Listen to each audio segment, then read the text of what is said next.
32 নম্বরের বাসভবন ভাঙচুরের ঘটনায় এবং তার প্রেক্ষিতে সারা দেশে যে ধরনের ভাঙচুর অগ্নিসংযোগ চলছে, সেই প্রেক্ষিতে রাজনৈতিক দলগুলো মোটামুটি চুপচাপ, তেমন উচ্চবাচ্য কেউ করছেন না। শুধুমাত্র জামাতে ইসলাম বলেছে এটি শেখ হাসিনার উস্কানিমূলক বক্তব্যের দায়। সরকার পররাষ্ট্র মন্ত্রণালয় বলছে ভারতের দায়, কেননা শেখ হাসিনা ভারতের মাটিতে বসে উস্কানি দিচ্ছে।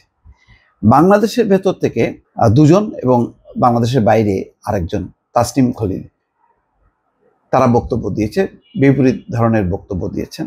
নূর খান, মানবাধিকার কর্মী সংগঠক নূর খান, তাকে কোট করে বাংলা ট্রিবিউন বলছেন আমি স্তম্ভিত।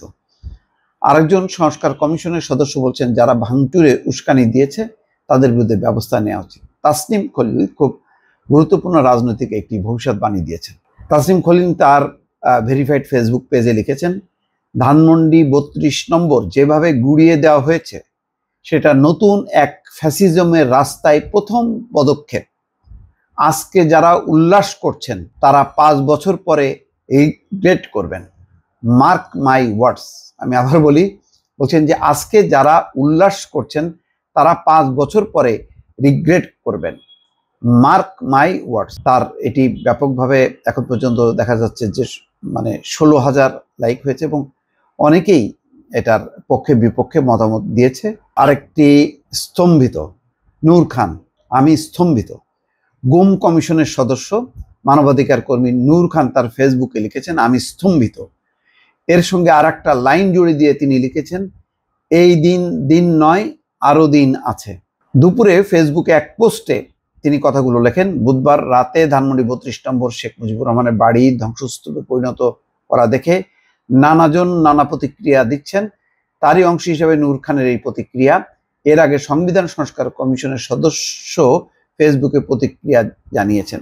নূর খানের সঙ্গে যোগাযোগ করা হলে তিনি বলেন এটা কোনোভাবেই সমর্থন করার সুযোগ নেই। কোনো সুপ্ত গোষ্ঠী মনোবাসনা পূরণের চেষ্টা করছে কিনা সেটা ভেবে দেখা দরকার, এটা ভালো কিছু বয়ে আনবে না। এই বক্তব্য তিনি দিয়েছেন। অর্থাৎ কমিশনের সদস্য, গুরুত্বপূর্ণ কাজ তিনি করছেন। কোথায় এই আয়নাঘরের কি হয়েছে, আরো গুমের কারা হয়েছে, এই সমস্ত বিষয়গুলো নিয়ে তিনি কাজ করছেন নিবিড়ভাবে। আরেকজন সদস্য ফিরোজ আহমেদ, তিনিও বলেছেন যারা ভাঙচুরে উস্কানি দিয়েছে তাদের বিরুদ্ধে ব্যবস্থা নেওয়া ইউনূস সরকারের কর্তব্য। সংবিধান সংস্কার কমিশনের সদস্য তিনি ফিরোজ আহমেদ তার ফেসবুক পেজে একটা পোস্ট দিয়েছেন, লিখেছেন আজকে যারা এই কাজটি করেছে, যারা এই কাজের উস্কানি দিয়েছে, যেই হোক না কেন তার বিরুদ্ধে ব্যবস্থা নেওয়া ইউনূস সরকারের কর্তব্য। পোস্টে লিখেছেন বৈধ হিসেবে মনে করেন এমন একটা সরকারের অস্তিত্ব থাকলে কোনো ভবনে বুলডোজার চালানো কিংবা আগুন দেওয়া কিংবা ভাঙচুর সন্দেহাতীতভাবেই ফৌজদারি অপরাধ।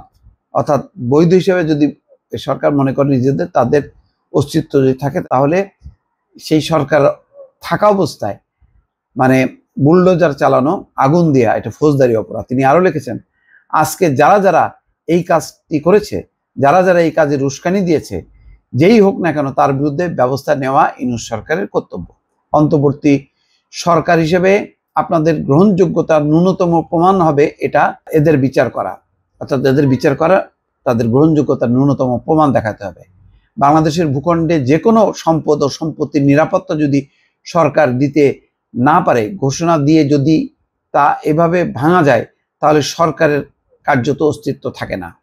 খুব কঠিন বক্তব্য দিয়েছেন যে যদি ঘোষণা দিয়ে এভাবে ভাঙা যায় তাহলে সরকারের কার্যত অস্তিত্ব থাকে না। বুলডোজার বাহিনীর মাঝেও ফ্যাসিবাদী অধ্যত্বের সব উপসর্গ দেখা যাচ্ছে।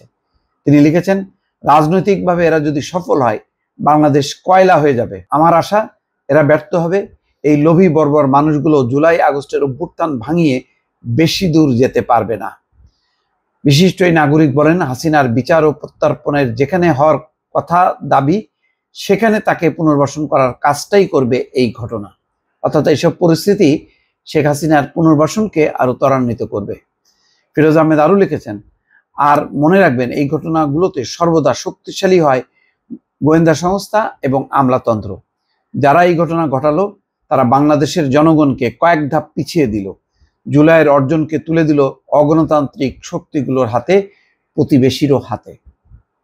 খুব গুরুত্বপূর্ণ এই মতামতগুলো বিবেচনায় নেওয়া উচিত, যে যেই ঘটনা ঘটলো, যেখানে একটা সরকার থাকলো, সেই সরকার থাকা অবস্থায় এই কর্মকাণ্ডগুলো কতখানি সঠিক হলো সেটা বিবেচনায় আনা উচিত। দর্শক ভালো থাকবেন, আল্লাহ হাফেজ।